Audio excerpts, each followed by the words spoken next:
제가 냉장고를 보고 이런 생각을 해봤어요. 참 신기하다. 어떻게 저 통 속에서 얼음이 나올 수 있을까? 이렇게 더운 날에 저 통 속에서 얼음이 나오다니 신기하다. 그리고 김치를 시원하게 보관하는 것도 참 신기하다. 예전에는 냉장고 없었죠. 그래서 김치를 통에 담아다가 우물 속에 담가 놨습니다. 그리고 때가 되면 건져서 먹었잖아요. 얼마나 불편해요. 그리고 보관도 신선하게 안 되고요. 근데 요즘은 냉장고가 주방 옆에 있어요. 문만 열면 얼마든지 시원한 물도 신선한 김치도 먹을 수가 있습니다. 참 신기해요. 근데 이 냉장고를 만든 사람이 대단하죠. 그 기술이 참으로 대단해요. 지금은 냉장고 만드는 것은 간단하죠. 더 복잡한 인공위성도 날리고 있잖아요. 사람이 대단합니다. 사람이 위대합니다. 근데 여기서 끝나면 안 돼요. 자, 여름에도 냉장고 속에서 얼음이 나온다. 그러면 겨울에 한반도를 꽁꽁 얼리는 이 자연을 지배하는 하나님은 더 위대하십니다. 하나님 얼마나 위대하십니까? 겨울에 한반도를 얼리려면 냉장고가 몇 개 필요할까요? 전기는 얼마나 써야 될까요? 냉장고 만든 인간이 대단하다는데 하나님은 더욱더 위대하시고 영광 받으시는 분이신 줄 믿습니다. 인간이 인공위성을 하늘 향해서 띄어요. 근데 이 우주 만물 속에서 인공위성이 가는 것은 한 뼘밖에 되지 않습니다.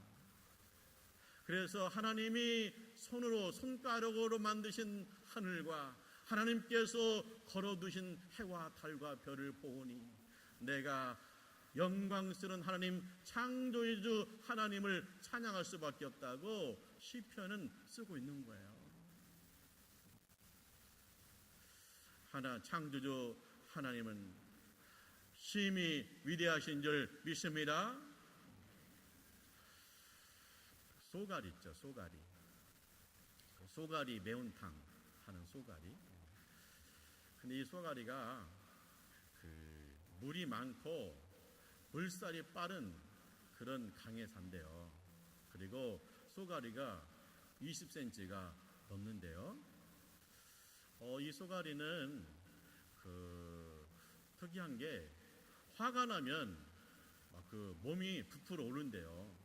그래서 화 잘 내는 사람을 쏘가리 같다, 그런 소리를 하는 거예요. 여기는 쏘가리 안 계십니다. 근데 이 쏘가리가요, 알을 낳아요. 그러면 암놈 쏘가리가 알을 자갈 사이에다 낳는 거예요. 그러면 순놈 쏘가리가 그 알을 보호해요. 왜냐, 다른 물고기가 와서 먹으니까요. 밥도 못 먹고 지키는 거예요. 근데 그것만 하는 게 아니에요. 이 쏘가리 알이 서로 붙어있기 때문에 썩어요. 그래서 계속 지느러미로 부채질을 해서 산소를 공급해야 돼. 그러니까 먹지도 못하지.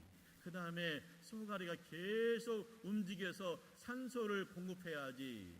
그래서 쏘가리 알에서 쏘가리 새끼들이 나올 때가 되면 이 순놈 쏘가리는 긴 맥진이에요. 그래서 결국은 죽는다는 거예요. 이 쏘가리가 성질이 있거든요. 화나면 부풀어 오르거든요. 근데 이 고약한 쏘가리도 새끼를 위해서 자기 몸을 바치는 거예요. 어찌 이런 일이 있을까? 참으로 신기하다, 그런 얘기예요. 그러니까 이 쏘가리가 새끼 알을 낳아서 새끼가 나올 때까지 헌신하는 거, 이걸 뭐라고 그래요? 본능이라고 그래요. 본능. 자기 종족을, 자기 새끼를 번성하고자 하는 그런 본능이 있다는 거예요. 쏘가리에게도 그런 본능이 있다는 거예요. 근데 그 본능이 어디서 왔느냐? 그게 중요해요. 창세기 1장에 해답이 나와요. 하나님께서 물고기를 그 종류대로 만드십니다. 쏘가리 종류는 쏘가리대로 만들어요. 쏘가리도 있고 황쏘가리도 있거든요. 고래는 고래 종류대로 만들었어요. 그래서 돌고래도 있고 비단 고래도 있잖아요. 그런 것처럼 하나님께서 그 종류대로 물고기를 만들어요. 그리고 하나님께서 축복하세요. 생육하고 번성하라. 할렐루야. 생육하고 번성하라. 자, 이 쏘가리의 본성은 어디에서 왔습니까? 하나님께서 명령하신 데서 온 거예요. 쏘가리야, 생육하고 번성하라. 쏘가리야, 내 새끼들을 많이 번성시켜라. 하나님께서 그 명령이 쏘가리의 본능이에요. 그래서 이 쏘가리는 하나님 말씀에 죽음으로 순종하는 거예요. 이 순놈 쏘가리는 하나님 말씀에 죽음으로 충성하는 거예요. 본능, 그것은 하나님이 주신 거예요.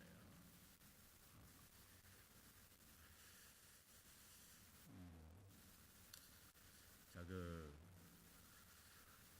우리가 녹조 때문에 걱정하잖아요. 강에 파랗게 녹조가 생겨요. 그럼 그 녹조에 독성이 있어요. 그러면 이제 물고기가 사는데 불편하죠. 이 바다에는 적조가 있어요. 벌겋게 변하는 거예요. 그래서 이 바다를 점점 적조가 점령에 들어가요. 그러면 물고기 살기 힘들고 양식하는 분들한테 굉장히 큰 피해가 와요. 근데 이 사람이 이걸 어떻게 막을 길이 없어요. 그 넓은 바다에 적조를 어떻게 막을 수가 있겠어요. 근데 방법이 있어요. 그건 뭐냐? 태풍이에요. 태풍이 오면 바다를 완전히 뒤집어 놔요. 할렐루야. 우리가요, 이제 배추를 심으려면 땅을 뒤집어야 되잖아요. 땅을 갈아야 되잖아요. 그래서 부드럽게 해가지고 배추씨를 심잖아요. 그러면 싹이 나고 자라나요. 그런 것처럼 이 바다를 태풍이 갈아엎는 거예요. 그래서 바다를 정화하는 거예요. 태풍이 한번 지나가면 바다의 30% 이상이 정화가 된다는 거예요. 물고기가 살기 좋은 환경을 만들어 준다는 거예요. 자, 하나님께서 물고기한테 명령했어요. 너희는 생육하고 번성하라 그랬습니다.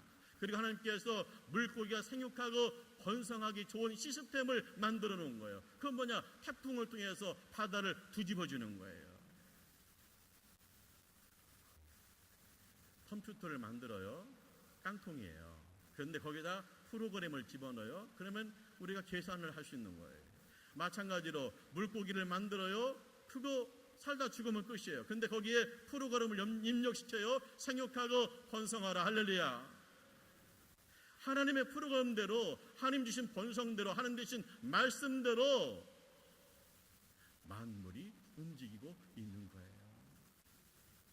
이걸 모르면 뭐예요? 이게 눈 감은 자지. 제가 그 TV에서 그 새를 봤어요. 근데 그 새가 조그만 새인데 나무에다가 둥지를 짓더라고요. 그리고 알을 낳았어요. 새끼가 깠어요. 그래서 짹짹짹짹 하니까 그 어미새가 계속 먹이를 날아다가 입에다 넣어줘요. 근데 문제가 생겼어요. 뭐냐? 이 나무 위로 뱀이 올라가는 거예요. 그 새끼를 잡아먹으려고. 그러니까 이 어미새가요, 그 뱀을요 가서 막 찍어요, 막. 그리고 어미새가 뭐라고 막 짹짹짹 하니까 그 둥지에 있던 새끼 새들이 쏙 들어가더라고요. 그리고 조용해. 뭐라고 했는가 봐. 나는 무식해서 모르겠는데 걔네들은 잘 알아듣더라고요. 그리고 나서 계속 그냥 뱀을 찍어대는 거예요. 그러니까 뱀이 올라가다가 보니까 새끼도 안 보이고 너무 괴롭게 찍어대니까 내려가더라고. 자, 어미새가 새끼새를 보호하기 위해서 그렇게 찍어대요. 위험을 무릅쓰고 찍어. 뱀이 얼마나 징그럽고 무서워요. 근데 새끼 죽는다 하니까 이게 불을 켜고 그냥 뱀을 찍어대는 거예요. 왜 그럴까? 새끼를 보호하는 본능이 있는 거예요. 이 본능이 어디서 왔느냐? 창세기 1장에 해답이 있어요. 하나님께서 새들을 만들어요. 종류들을 만들어요. 독소리는 독소 종류대로 만들고 참새는 참소 종류대로 만들어요. 그런데 그 새한테 하나님께 축복하는데 너희는 새들은 공중에 나는 새들은 번성하라. 할렐루야. 번성하라. 그래요. 번성하라. 그러니까 이 작은 새도 하나님께 명령을 받들어서 우리는 번성해야 돼. 우리 새끼는 번성해야 돼. 내가 죽는 한이 있더라도 나는 우리 새끼는 번성해야 돼. 저 징그러운 뱀에게 내가 물리는 한이 있더라도 우리 새끼들은 번성해야 돼. 왜? 하나님께서 명령하셨으니까. 할렐루야. 이 세상은 하나님 말씀대로 창조되었고 이 세상은 하나님 말씀대로 움직이고 있는 줄 믿습니다. 이 눈이 떠야 돼요. 이 눈이 떠야 돼요. 세상의 학교에서는 이거를 안 가르쳐요. 안 가르쳐요. 하나님이 사람을 창조하세요. 그 사람을 창조하는 데는 두 가지 특징이 있어요. 첫째는 뭐냐? 하나님이 형상대로 사람을 창조했어요. 그래서 사람은 참 존귀해요. 왜냐? 하나님 형상대로 창조되었기 때문에 존귀합니다. 근데 과학은 뭐라고 그래요? 사람은 원숭이가 진화한 것이다. 사람은 짐승이다 그래요. 그래서 이 과학의 진화론에 붙들린 사람들은 짐승 짓을 하는 거예요. 그런데 진화론은요 미신이에요. 왜? 진화론은 과학적으로 증명되지 않았어요. 그렇기 때문에 미신이에요. 그 미신의 뒤에는 뭐가 있어요? 마귀가 있는 거예요. 그래서 학교에 애들을 보내면 마귀 생각을 애들한테 심어주는 거예요. 그러니까 교회 안 나오려고 그러는 거예요. 영적 전쟁터예요. 자, 사람을 창조하는 두 번째 특징이 있습니다. 남자와 여자를 창조했습니다. 남자와 여자를 창조하시고 짝지어 주십니다. 그리고 하나님께서 축복하십니다. 생육하고 번성하고 땅에 충만하라. 생물을 다스리라. 할렐루야. 생육하고 번성하고 땅에 충만하래요. 이 사람이요, 이 하나님께 말씀을 받았어요. 본능이 있어요. 생육하고 번성하는 본능이 있어요. 후손을 더 퍼치려는 본능이 있습니다. 그래서 아담과 하와 두 명이 시작했거든요. 근데 지금 세계 인구가 75억이에요. 얼마나 생육하고 번성했습니까? 땅에 충만합니다. 어디를 가든지 사람이 살고 있어요. 제가 그 에집트에 성지순례 갔거든요. 그 에집트는요 사막지대가 많아요. 사막은요 해가 쨍쨍 찌지 모래바람만 불지 비가 안 오지 생물들이 살지 못해요. 근데 가다 보면 나무가 있는 곳이 있어요. 거기는 반드시 샘이 있어요. 샘이 있으니까 나무가 자라는 거예요. 근데 내가 가다 보니까 거기는 물이 많이 나가지고 시냇물이 졸졸졸 흐르더라고요. 그러니까 거기에 사람이 살고 있어요. 이거 뭐 나무에서 나는 야자 따먹고 뭐 야채 조금 심어서 그냥 원시적으로 사는 거예요. 우리가 하니까 아이들이 몇 명 따라오더라고요. 초콜릿 주고 과자 주니까. 그러니까 그 사막 한가운데에서도 사람이 살고 있어요. 왜 그렇게 살고 있을까요? 하나님께서 생육하고 번성하고 땅에 충만하라. 땅에 충만하는 거예요. 이 세계는요 하나님의 말씀대로 움직이고 있는 거예요. 하나님이 주신 본성대로 움직이고 있는 거예요. 근데 인간의 이 본성이 타락했다는 것이 문제예요. 전적으로 타락했어요. 본성, 하나님 주신 본성이 아니라 재상이 인간의 마음을 지배하고 있는 거예요. 대표적인 예가 뭘까요?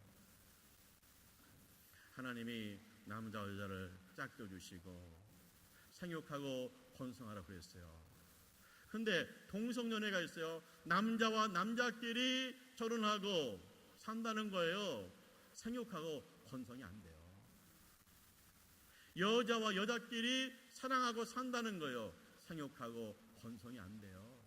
심지어는요, 남자가 짐승하고 결혼한다고 짐승한테 그 면사포 입혀가지고 둘이 결혼하는 사진도 올라오더라고요. 생육하고 번성이 안 되는 거예요. 로마서에는 이걸 뭐라고 썼느냐? 이게 남자가 남자끼리 사랑하고 여자가 여자끼리 사는 이것은 순리가 아니다. 부끄러운 짓이다. 그랬어요. 순리가 아니에요. 동성연애는 아름다운 게 아니에요. 그것은 죄예요. 그것은요 진보가 아니에요. 그것은 죄예요. 부끄러운 짓이에요. 그런데 그것을 아름답게 포장하고 동성연애가 우리나라에서도 퍼져가고 있어요. 이건 뭐예요? 인간이 본성을 잃어버린 거예요. 하나님의 말씀을 잃어버린 거예요. 불순종하는 거예요. 전적으로 타락한 증거라는 거예요.